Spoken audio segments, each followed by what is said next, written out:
सिद्धाणं नमो आयर्याणं नमो वज्रायाणं नमो लोये सर्वसाहूणम् मंगलम भगवान वीरो मंगलम गौतमो गणी मंगलम कुंद कुंदार्यो धर्मोस्तु मंगलम सर्वमांगल मांगल्यम सर्वकल्याणकारकम प्रधानां सर्वधर्माणां जयं जयतु शासनम्।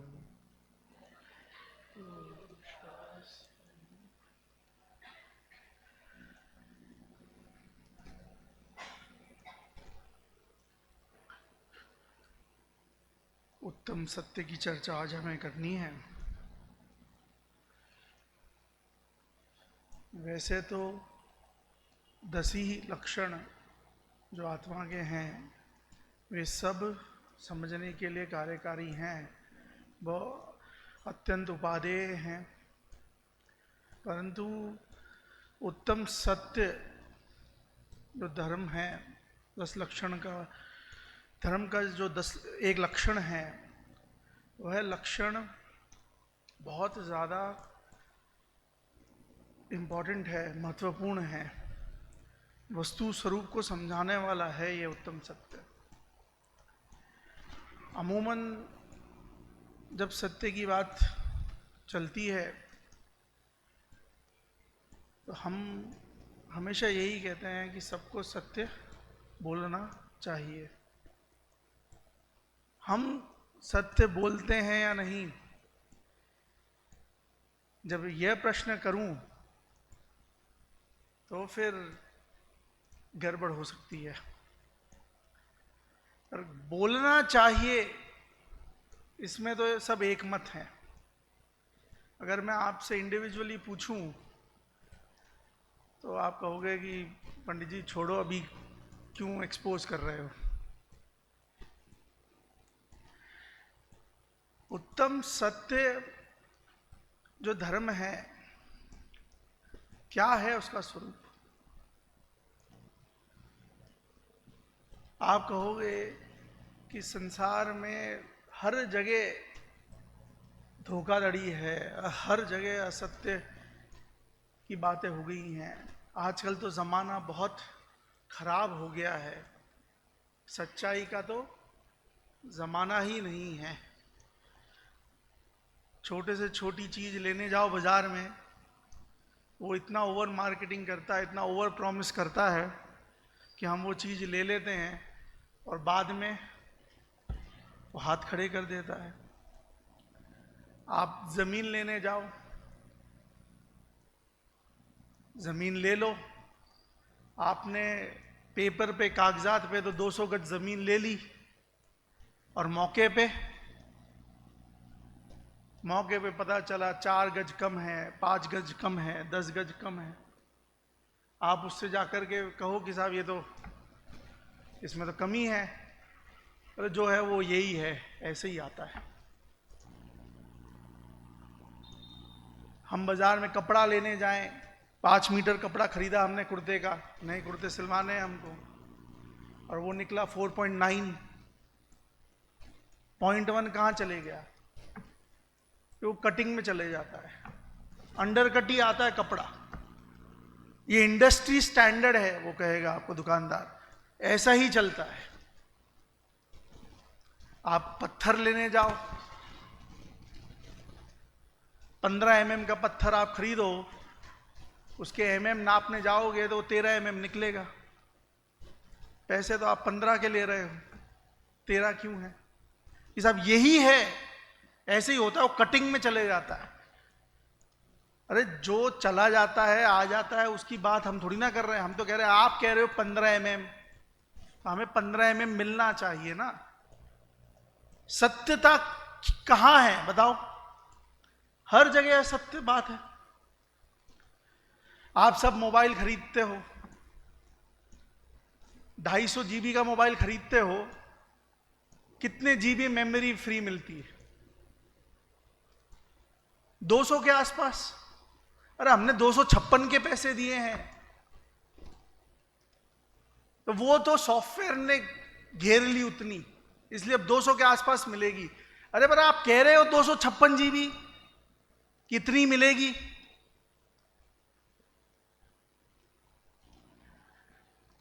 इस जगत में हर जगह धोखाधड़ी है, तो कहां की सत्य की बात है?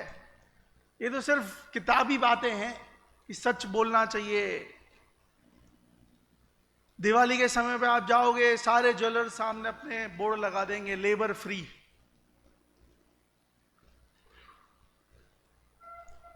आप उनसे जो भी जवाहरात खरीदोगे उसमें वो लेबर चार्ज नहीं करेंगे, और फिर पीछे से आप उनसे मिलो तो कहेंगे अरे बहुत लेबर बढ़ गई है, अभी तो इतना महंगा हो गया है, सोना इतना महंगा हो गया, लेबर कितनी बढ़ गई है, उसमें वेस्टेज भी देना पड़ता है, ये भी करना पड़ता है। तो ये दिवाली पे बोर्ड लगा दिया लेबर फ्री। इतनी महंगी लेबर जो है फ्री कैसे हो गई? वो फ्री करेंगे तो अंदर से लोहा ही निकलेगा सोने के बजाय। तो इस जगत में हर जगह असत्य की प्रमुखता देखी जाती है कि नहीं जाती? हमें बोला कुछ जाता है, निकलता कुछ है, और हम भी कहां तक माथा मारें, जो है सो मान लेते हैं और ठीक है, संसार का स्वरूप है। और आज हम यहां पर जो बात कर रहे हैं उत्तम सत्य धर्म की, तो इस जमाने में क्या सत्यता से जिया जा सकता है? क्या है उत्तम सत्य धर्म? सिर्फ बोलने का नाम सत्य धर्म है? जो जैसी वस्तु है उसको वैसा कथन कर देना, वही उत्तम सत्य है क्या? बोलने के संबंध में हमारे ग्रंथों में 4 जगह चर्चा आई है। सत्य महाव्रत, सत्यानुव्रत, भाषा समिति और वचन गुप्ती। इन चारों ही जगह में महाव्रत तो मुनियों के होते हैं, अनुव्रत जो होते हैं वो पंचम गुण स्थानवर्ती देशव्रती के होते हैं, भाषा समिति भी मुनियों के होती है, वचन गुप्ती भी मुनियों की होती है। तो क्या सत्य, ये जो उत्तम सत्य धर्म है, ये सिर्फ मुनियों के है क्या? पंचम गुण स्थानवर्ती के ही है? इसकी उत्पत्ति कहां हो जाती है? आज 5वां दिन है, 5 दिन से एक ही बात कर रहे हैं कि उत्तम शब्द किसका सूचक है? सम्यक दर्शन का सूचक है। तो इसकी उत्पत्ति कहां हो गई? चौथे गुण स्थान में हो गई ना। जब चौथे गुण स्थान में उत्पत्ति हो गई, और चौथे गुण स्थानवर्ती के तो ना अणुव्रत है, ना महाव्रत है, ना भाषा समिति है, ना वचन गुप्ती है। तो जहां सत्य का संबंध सिर्फ बोलने से ही लगाया जाता है, वहीं पे ही है क्या इसका संबंध? क्या है इसका अर्थ? चौथे गुणस्थानवर्ती के उत्तम सत्य है या नहीं है? कि है, 100% है। वहां पर उत्पन्न हो गए 10 धर्म, उनके लक्षण। और सिद्धशिला में उनके भी है, पर उनके तो बोलना बनता ही नहीं है। तो एक सिद्ध परमेष्ठी, उनके बोलना बनता ही नहीं है, पर उत्तम सत्य धर्म है। एक चौथे गुणस्थानवर्ती, जिनके बोलने से संबंध में कोई व्रत नहीं है, और बोलने से ही संबंधी नहीं, कोई व्रत ही नहीं है, देश व्रत भी नहीं है, वहां भी उत्तम सत्य है। तो उत्तम सत्य धर्म का रिलेशन सिर्फ बोलने तक सीमित नहीं है, सिर्फ व्यवहार तक सीमित नहीं है। इसका मतलब यह हुआ कि उत्तम सत्य जो धर्म है उसमें कुछ और गहराई है। देखिए, जब शांति से, एकाग्र चित्त से, गहराई से विचार करते हैं तो इस जगत में सब कुछ सत्य ही है। असत्य है ही नहीं। आपको ये बात बहुत अटपटी लगेगी कि अभी तो आपने डिस्कस किया कि हर जगह झूठी बातें हैं, झूठे वादे हैं, और अभी आप कह रहे हो कि सब जगह सत्य है। असत्य है ही नहीं। 3 प्रकार का पदार्थ होता है, या कहें 3 प्रकार का सत्य होता है। कौन कौन से 3 प्रकार का सत्य? अब ये क्यों महत्वपूर्ण है उत्तम सत्य? कि ये वस्तु व्यवस्था को समझा रहा है। जो आज की जो चर्चा है वो वस्तु व्यवस्था से संबंधित है। तो 3 प्रकार के सत्य कहे तो कैसे हैं वे 3 प्रकार के सत्य? कि जो ये माइक है ना, माइक, एक तो यह पदार्थ जो सामने फिजिकल रूप में हमें दिख रहा है वह है। एक जो माइक, जो ये शब्द लिखे गए हैं वह, और तीसरा जो ज्ञान में माइक का आकार बना और मैंने जाना वह है। तो ये 3 प्रकार के जो सत्य हैं, फिजिकल रूप से, ज्ञान में भी वैसे ही आकार बनना और वचन में भी वैसी ही स्पेलिंग या उसका जो भी प्रोनाउंसिएशन है वो करना, वह तीनों में जब एकता होती है तो सही तरीके से ज्ञान होता है। मैं आया, यहां आकर के बैठा, माइक था नहीं, मैंने कहा माइक लेके आइए, तो आप गए, वहां से उठा करके उसको यहां पर रखा। क्यों? क्योंकि मैं जिसे माइक कह रहा हूं, आप जिसे माइक कह रहे हैं, मैं जिसे माइक समझ रहा हूं मेरे ज्ञान में, आप जिसे माइक समझ रहे हैं, और फिजिकली जो माइक है वो हमारे तीनों ही सत्य मेरे और आपके सेम है। इसलिए उस वस्तु का सही तरीके से ज्ञान हुआ। अब मैं आपसे पूछता हूं कि वस्तु में तो कभी बदलाव हो नहीं सकता। माइक है तो माइक है, गलत क्या हो सकता है? प्रॉब्लम कहां हो सकती है? प्रॉब्लम हमारे ज्ञान में हो सकती है, प्रॉब्लम हमारे वचन व्यवहार में हो सकती है। तो जगत में तो कहीं पे असत्य है ही नहीं। हर वस्तु अपने आप में सत्य है। ये भवन है, अपने आप में सत्य है। पड़ोसी का अपने आप में सत्य है। तो वो असत्य किस रूप में है? कि एक दूसरे की अपेक्षा असत्य है। कि ये स्मारक भवन है, वो पड़ोसी का जो दूसरा भवन है वह, तो उसका यहां अभाव है, इसका वहां अभाव है, तो अपेक्षाकृत असत्य है। बाकी अपने आप में तो प्रत्येक वस्तु सत्य है, स्वयं से सिद्ध है। मेरी आत्मा अपने प्रदेशों में स्थित है, आपकी आत्मा अपने प्रदेशों में स्थित है, शरीर अपने आप में स्थित है, आत्मा अपने आप में स्थित है। तो इस जगत में सत्य के अलावा कुछ है ही नहीं। तो फिर यह असत्य की बात कहां से आई? कि असत्य की बात इसलिए आई, अज्ञानियों के ज्ञान में है असत्य, ज्ञान में प्रॉब्लम है। त्रुटि कहां पे है? कि हमारे उस ज्ञान में फॉल्ट है। हमने पीला चश्मा पहन रखा है, इसलिए दुनिया पीली दिख रही है। हमने असत्य रूप जान लिया, इसलिए वस्तु को सही तरीके से जान नहीं रहे, उसको फॉल्ट। सारा जगत दुनिया को बदलने में लगा हुआ है, दूसरे की गलतियां निकालता रहता है और दूसरे को बदलना चाहता है, इसलिए दुखी है। अगर यह समझ जाए कि फॉल्ट तो मेरा है, मुझे अपने आप में सुधार करना है, मेरा चश्मा गंदा हो गया है, दुनिया इसलिए गंदी दिख रही है। एक पति पत्नी थे, एक बिल्डिंग में रहते थे। उनके बिल्डिंग के सामने दूसरी बिल्डिंग थी, वो बहुत समय से खाली था फ्लैट। कोई नया परिवार आकर उसमें रहना प्रारंभ किया और उन्होंने अपने कपड़े वपड़े सुखाना प्रारंभ किया, तो समझ गए कि कोई रहने आ गया उस घर में। अब वो जो पत्नी थी, जो पहले से रहते थे, वो खिड़की से सामने देखती थी, तो कपड़े गंदे दिखाई देते थे। तो लगा ठीक है, बारिश का मौसम है, गंदगी हो गई होगी, ठीक है। अगले दिन देखा फिर गंदे।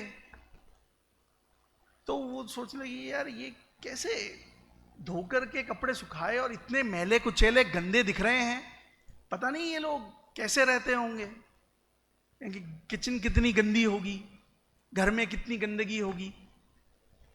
वो ऑफिस जाता होगा तो ऑफिस में पता नहीं लोग क्या सोचते होंगे, उनका बेटा स्कूल जाता होगा, पता नहीं दूसरे लोग क्या धारणा बनाते होंगे, क्या सोचते होंगे।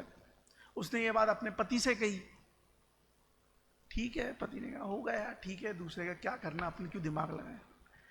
अगले दिन उसने खिड़की से फिर झांका, फिर देखा, तो अब एकदम साफ दिखने लगे कपड़े। बोले यार ये क्या हुआ, एकदम से मेरी बात सुन नहीं लगता है। आजकल वाईफाई का जमाना है, कुछ भी हो सकता है, फ्रीक्वेंसी कहीं पे भी पहुंच जाए, है ना।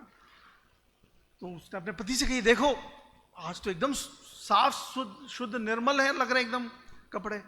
पति मुस्कुराने लगा, चाय पी रहा था, कुछ बोला नहीं। तो बोले क्यों हंस रहे हो, क्या हो गया, तुमने कह दी क्या जाके, क्या हुआ क्या। तो उसने कहा कि मैंने अपने घर का कांच साफ किया, हमारा कांच गंदा था, इसलिए वो सामने का दृश्य आपको गंदा दिख रहा था।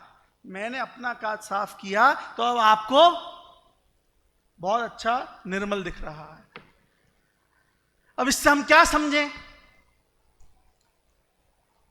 कि हमारे अंतरंग में खोट है, हमारे अंतरंग में गंदगी है, तो हमें दुनिया में गंदगी दिखाई देती है और हम दुनिया भर की धारणा दूसरों के लिए बना लेते हैं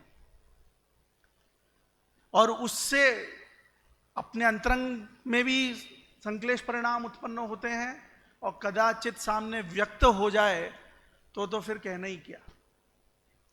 सुधार कहां करना है, प्रॉब्लम सॉल्व कैसे होगी। कि प्रॉब्लम ऐसे सॉल्व होगी जब हम स्वयं को निर्मल करने पे ध्यान लगाएंगे, स्वयं की गंदगी साफ करेंगे। वस्तु स्वरूप तो जैसा है वो स्वच्छ है, निर्मल है, सत्य रूप है, उसमें कोई भी दोष नहीं है।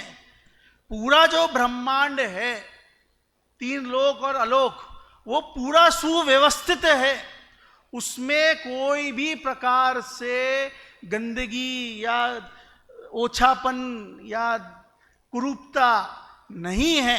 अपनी अपनी योग्यता अनुसार सब कुछ सुव्यवस्थित रूप से है और वह वैसा ही है। हम हमारे अंतरंग में विकार उत्पन्न करते हैं और उस विकार उत्पन्न करने के कारण से हमारे परिणाम खराब होते हैं, हमारी धारणा वैसे बनती है। तो वस्तु स्वरूप में जो सतपना है, वो सतपना में खोट कहां है। वस्तु तो जैसी है वैसी है, जिसको जैसा सुनना है वो वैसा सुनेगा, वैसा समझेगा। मैं आपसे पूछता हूं, आदिनाथ ने क्या गलत कह दिया।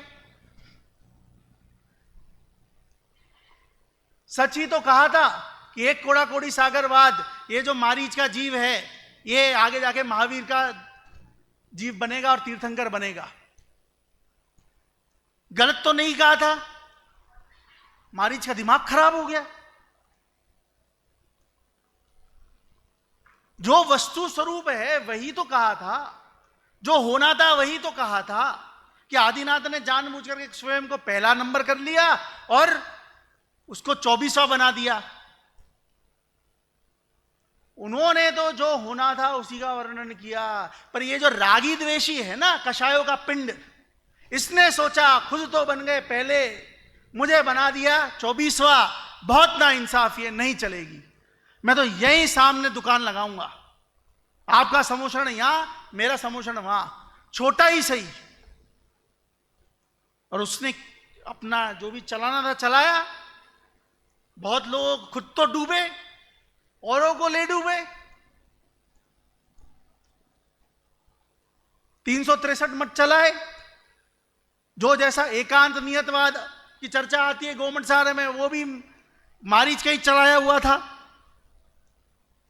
तो तीर्थंकर देव की वाणी जो कि वीतरागी हैं, सर्वज्ञ हैं, उन्होंने जो बात कही उसको सहज स्वीकार करता कि ये तो वस्तु में ऐसा ही होना है, और ये बात कोई कषायवश नहीं है, ये तो वीतरागी सर्वज्ञ देव की वाणी है, तो सहज स्वीकार करता तो एक कोड़ा कोड़ी सागर रहता कैसे?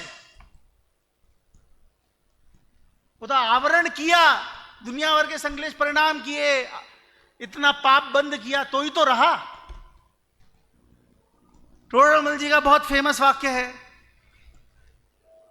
गधा मिश्री खा के मर जाए तो सज्जन पुरुष मिश्री खाना बंद नहीं करते।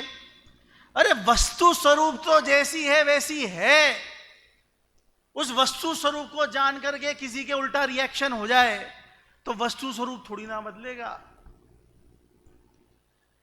तो बात प्रॉब्लम कहां है? कि प्रॉब्लम है ज्ञान में, हमारी समझ में, हमारे वचन व्यवहार में। पदार्थ में तो कोई प्रकार से बदलाव या खोट हो नहीं सकती, उसमें त्रुटि नहीं है। प्रॉब्लम हमारे ज्ञान में है। तो ज्ञान कैसे सुधरे?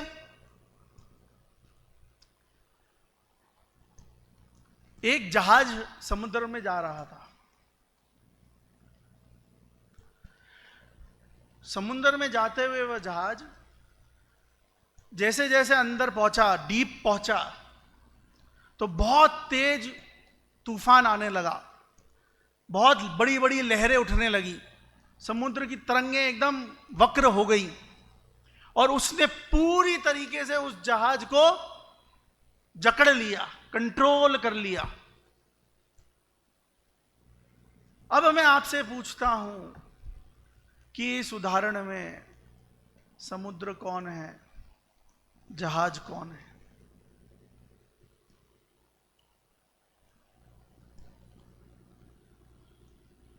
कौन है से तो बहुत बड़ा प्रश्न खड़ा हो जाएगा, क्या है, कैसे कहें।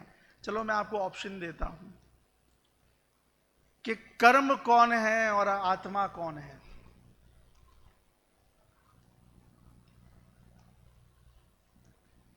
क्या कह रहे हो? कर्म समुद्र है और आत्मा, कर्म रूपी समुद्र ने अपनी तरंगों से, कार्बन वर्णा से उस आत्मा रूपी जहाज को अच्छी तरीके से जकड़ रखा है ना? इसलिए वो परेशान है। वापस सोचो, समय सार की 73वीं गाथा में है इसकी चर्चा। यह मूल टीका में अमृतचंद आचार्य ने उदाहरण दिया। उल्टा है। उल्टा कैसे है? समुद्र है आत्मा, उस आत्मा ने अपने विकारी भाव रूप लहरों से, तरंगों से उस जहाज रूपी कारमान वर्गणा को, पुद्गल को जकट रखा है।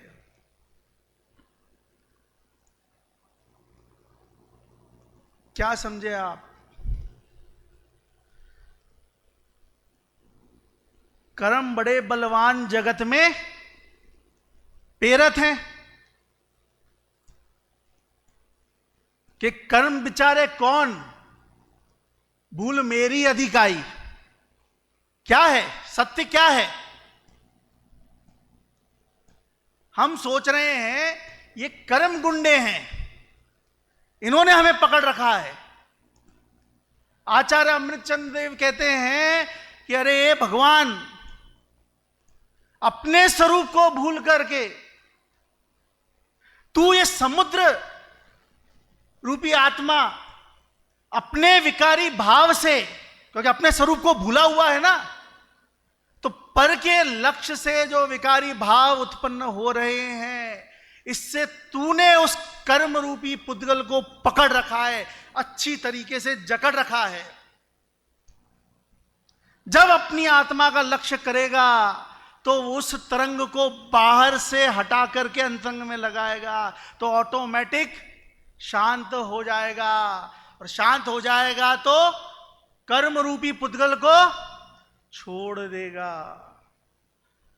मतलब बताओ, हम आज तक ये सोच रहे थे कि कर्मों ने हमें जकड़ रखा है, और आचार्य भगवंत कह रहे हैं कि भैया तुमने कर्मों को जकड़ रखा है।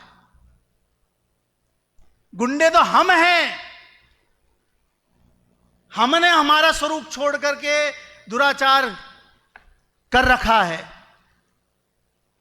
कुछ लोग हथौड़ी पे जाकर के पैर पे हथौड़ी मारते हैं, और हमने हथौड़ी पे जाके पैर मारा हुआ है। बेचारे पुद्गल तो कह रहे हैं कि मुझे अपने स्वरूप में रहने दो। हमने उन पे लक्ष्य किया, उनके शुद्ध स्वरूप से उनको मलिन कर दिया। पुद्गल का शुद्ध स्वरूप क्या है? परमाणु रूप। वर्गणा रूप तो उसका स्कंद रूप जो है अशुद्ध रूप है, परंतु मैंने उन पर लक्ष्य किया तो परमाणु से स्कंद रूप परिवर्तित हुआ तो वो शुद्ध से अशुद्ध हो गया। वो तो कह रहा भगवान छोड़ो मुझे, क्यों जकड़ रखा है मुझे। गलती तो मेरी है, मेरे अज्ञान के कारण मैंने उनको जकड़ रखा है। जीवन भर अनंत भवों से हम परिस्थितियों को, धर्म के अभाव को, कर्म के उदय को, बाहर की चीजों को दोष देते आए हैं कि इनकी वजह से मेरा मोक्ष नहीं हो रहा। कर्म तो खुद कह रहा है कि मुझे छोड़ दो, तुम जाओ मोक्ष में, मुझे रहने दो। हम फुग्गा फुलाएं, उस फुग्गे को फुला करके हमने हमारी 2 उंगलियां उसके वहां पर ओपनिंग पर कर दी। अब वो फुग्गा सही है, फूला हुआ है, परंतु धीरे धीरे करके उसकी हवा निकल रही है। अब गलती किसकी है? क्यों हवा निकल रही है? कि आपकी उंगलियों की जो ग्रिप है ना, उसमें ढीलापन आ रहा है, इसलिए वो हवा निकल रही है। गुब्बारे की गलती नहीं है, गुब्बारे में छेद नहीं है, हम छेद ढूंढ रहे हैं, उसमें गलतियां निकालने में लगे हुए हैं, बाह्य परिस्थितियों को दोष दे रहे हैं। इतनी अच्छी बाह्य परिस्थिति मिली है हमें, आज हम हिंदुस्तान जैसे देश में पैदा हुए, जैन कुल में पैदा हुए, वहां पर भी जहां जिनवाणी हमें समागम मिली है, वहां उस रूप में हुए, पूर्ण रूप से स्वस्थ हैं, पढ़ने समझने वाले हैं, अपंग नहीं है, मंदबुद्धि नहीं है। अगर हम यहां के से थोड़ा सा 5 डिग्री बगल में पैदा हो जाते तो, पाकिस्तान में पैदा हो जाते तो, और 5 डिग्री घुमा दो, वहां हो जाते तो, गाजा में हो जाते तो,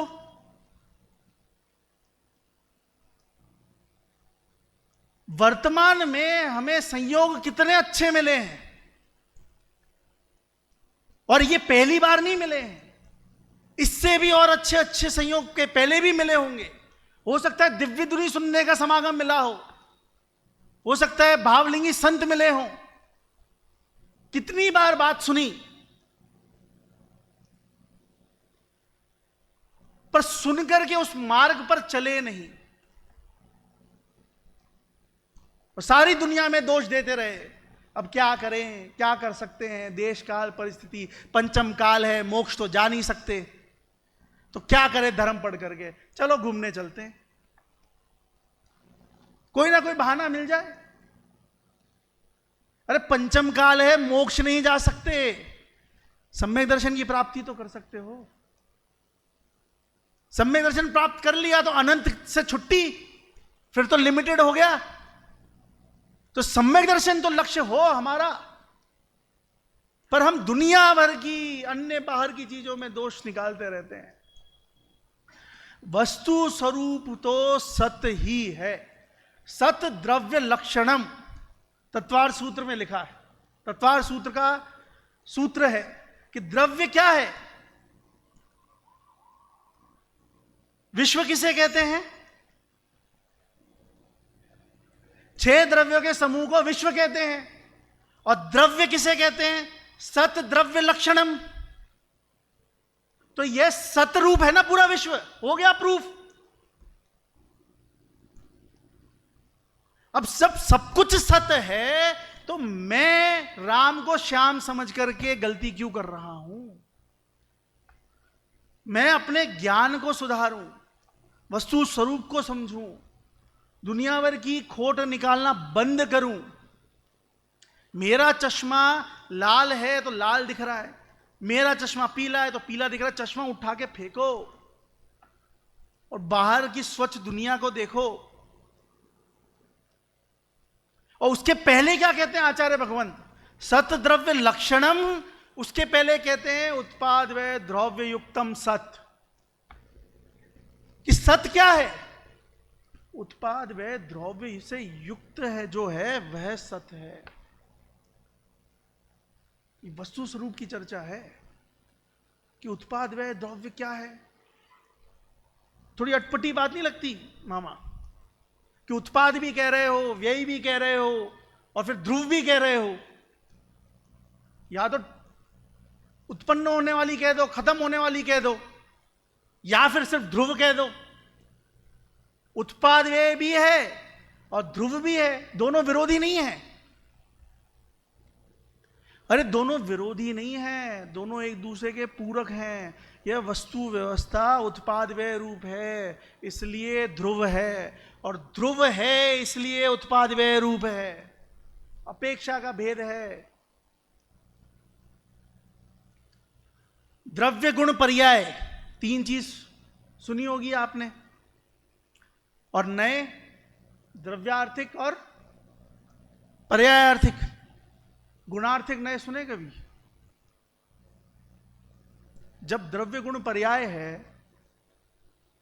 ये भी 3 चीजें हैं, उत्पाद व द्रव्य भी 3 चीजें हैं, तो नए 2 क्यों? बहुत नाइंसाफी है।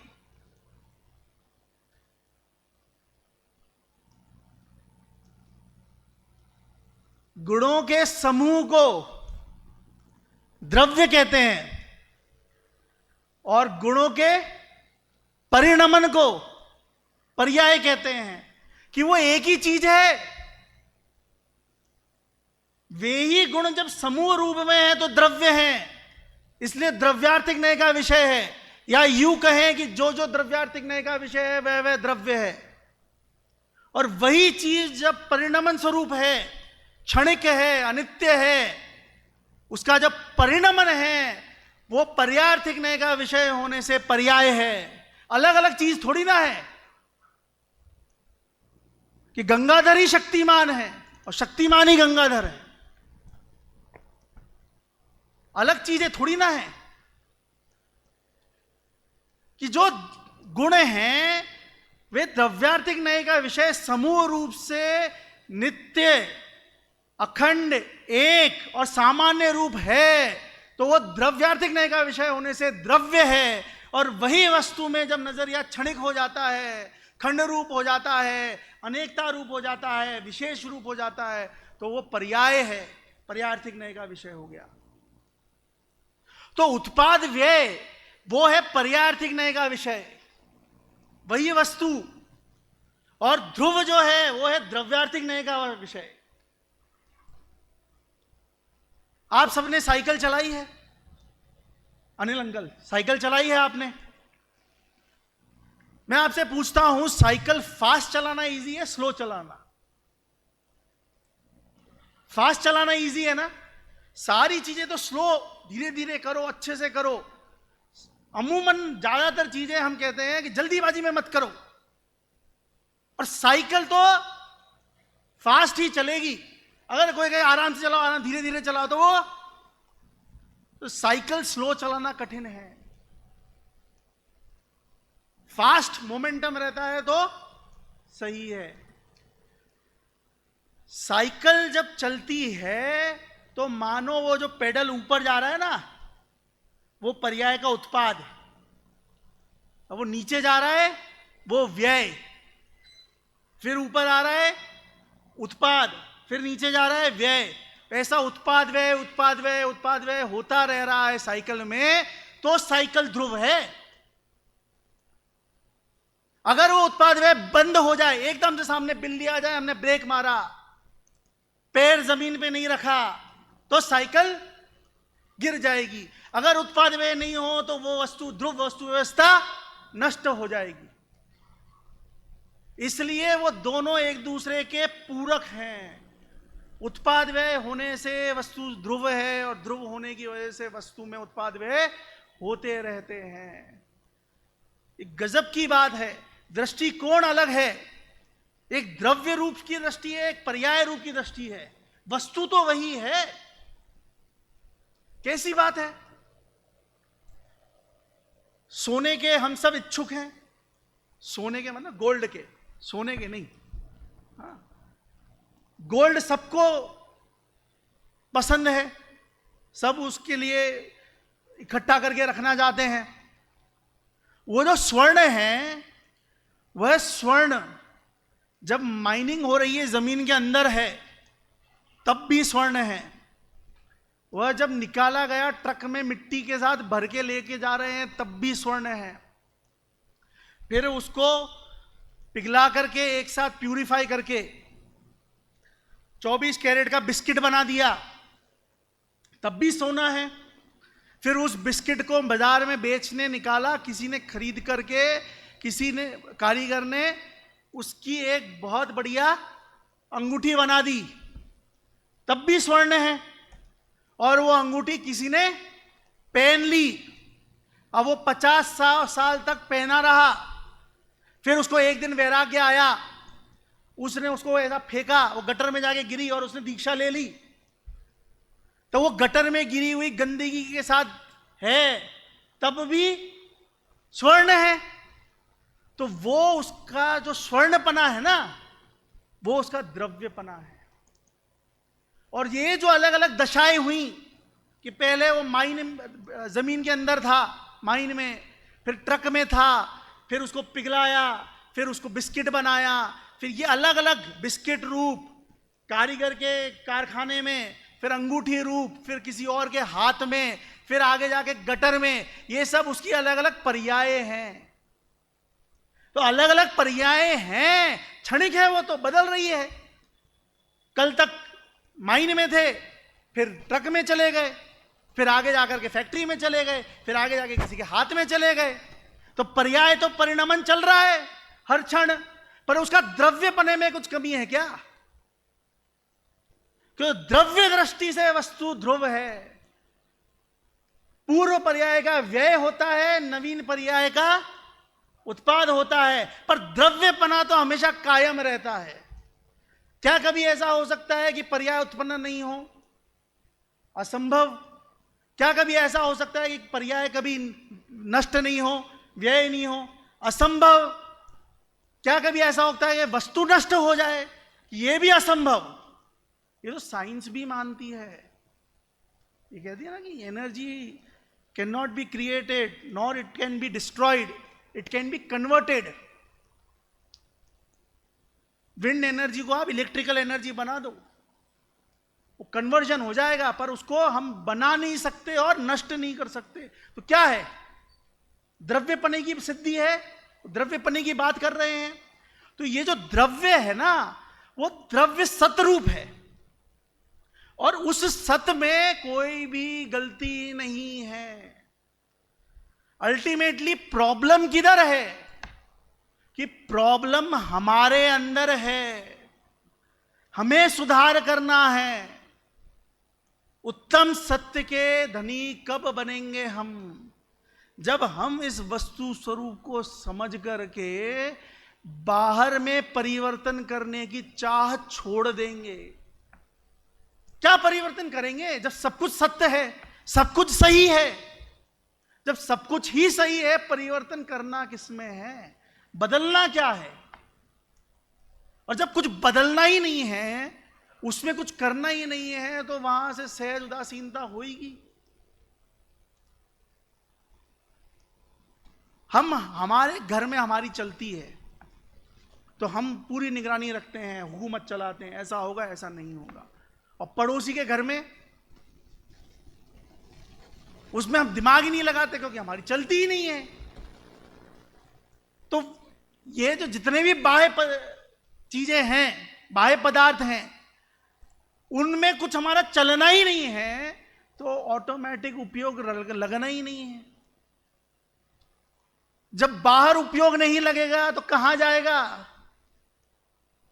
अपने अंतरंग में जाएगा। अपने अंतरंग में 48 मिनट लगा लो आप, बस काम खत्म। 48 मिनट अपने अंतरंग में उपयोग लगा लो, काम खत्म। उतना नहीं लग पाए, जितना लगे लगा लो। आप कहोगे पंचम काल है, ये है वो है, सारे हैं।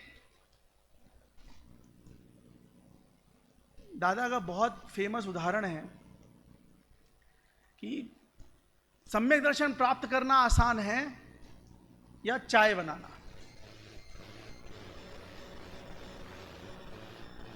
बताओ, दिन में 3 बार हम चाय पी रहे हैं, चाय बनाना ज्यादा आसान होगा। 3 बार दिन में पी रहे हैं, सम्यक दर्शन तो अभी तक तो हुआ नहीं। क्या आसान है?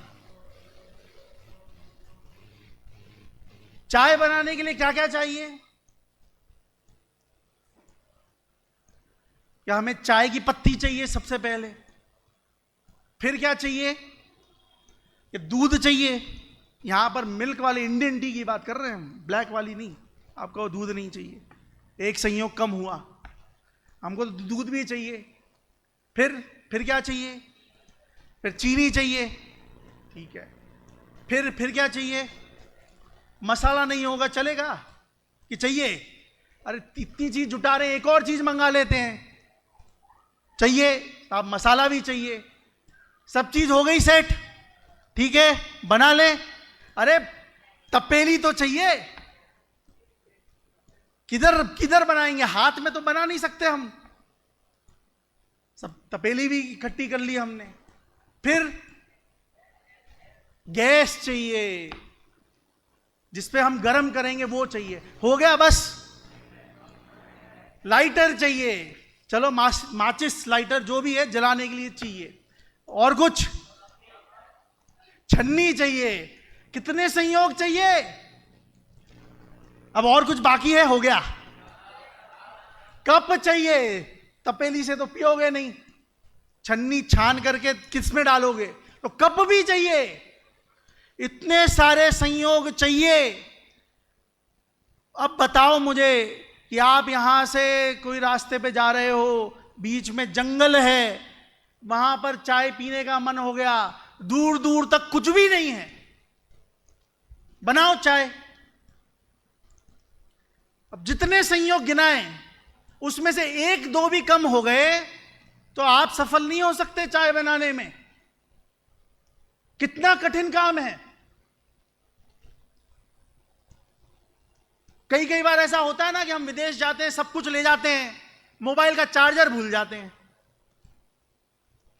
और हमको लगता है बहुत बड़ा संकट हो गया, अब क्या करें कि सब काम छोड़ करके पहले वो करो। ये संयोग हैं जो इतने सुलभ लग रहे हैं ना, जो दिन में 4-5 बार जब मर्जी चाहे तब पिए जा रहे हैं हम। सारी दुनिया कह रही है खराब है, शरीर में इसमें निकोटिन है, इसमें ये है, दुनिया भर की चीजें हैं, फिर भी हम पिए जा रहे हैं। कितनी दुर्लभ चीज है।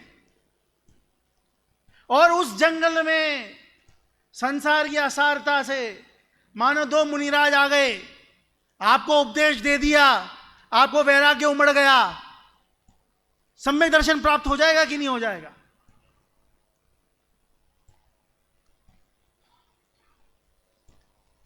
शेर की पर्याय में महावीर के जीव को हुआ था कि नहीं हुआ था?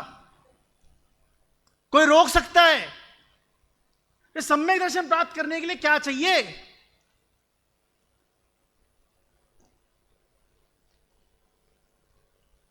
बस मैं स्वयं का उपयोग बाहर से हटा करके अपने अंतरंग में लगा लूं।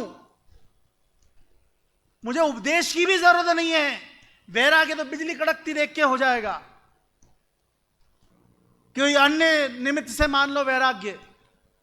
मुझे सम्यक दर्शन प्राप्त करने के लिए उस घने जंगल में किस संयोग की जरूरत है? किसी की जरूरत नहीं है, कुछ जुटाना नहीं है, और सम्यक दर्शन में प्राप्त कर सकता हूं। तो क्यों नहीं कर पा रहा? प्रॉब्लम कहां है? दुनिया में हम कमियां गिनते हैं, दुनिया में दोष निकालते हैं। दुनिया के दोषों निकालने से न वह संसार के लिए सही है, न सांसारिक दृष्टि से अच्छा माना जाता है बाहर में दोष देखना, और पारलौकिक दृष्टि से भी बाहर के संयोगों में कोई भी बदलाव नहीं हो सकता। हमारी चाह तो अनंत है। इच्छा रूपी गड्ढे में तो अनंत इच्छाएं हैं। कितनी इच्छाएं पूरी कर सकते हो? नहीं हो सकती, असंभव है। तो सत्य धर्म का अवलंबन लेकर के अपने ज्ञान को जब हम सुधारते हैं तो वस्तु व्यवस्था पूर्ण रूप से स्वच्छ निर्मल दिखती है, उसकी सत्यता दिखती है। और उसका लक्ष्य करके जब हम अपनी आत्मा का लक्ष्य करते हैं तो वर्तमान में भले ही हमारी पर्याय कुछ भी हो, उसमें कुछ भी मलिनता हो, परंतु हमारी दृष्टि द्रव्य पर होती है। शेर की पर्याय में वो शेर क्या काम कर रहा था? वह शेर शिकार कर रहा था। वह शेर ने शिकार कर चुका, आधा खा चुका, आधा सेवन कर रहा था, हाथ पैर सब खून से लदे हुए थे। परंतु जब उपदेश सुना उसके पश्चात उसका लक्ष्य अपनी शुद्धता पे हुआ, द्रव्यपने पे हुआ, वर्तमान की पर्याय पे नहीं। जैसे वो सोना वो गटर में गिरा हुआ, गंदगी में मल के उसमें भी पड़ा हुआ स्वर्ण था। जो स्वर्ण का इच्छुक होगा वो उसकी गंदगी नहीं देखेगा, वो तो सोना देखेगा उसमें। उसी प्रकार से जब हम द्रव्य पर दृष्टि करते हैं तो हमें स्वच्छता का भासन होता है, और उसी में जब हम जम जाते हैं, रम जाते हैं, तो सम्यक दर्शन की उत्पत्ति हो जाती है। कुल मिलाकर के इस जगत में सब कुछ सत्य ही है, कुछ भी इस जगत में असत्य नहीं है। हमें यदि सुखी होना है तो परोन्मुख दृष्टि से छोड़कर अंतरोन्मुख दृष्टि रखनी पड़ेगी, अंतरंग में अपने आप को लगाना पड़ेगा। और आप भी ऐसा करके अपनी आत्मा का कल्याण करें। इसी मंगल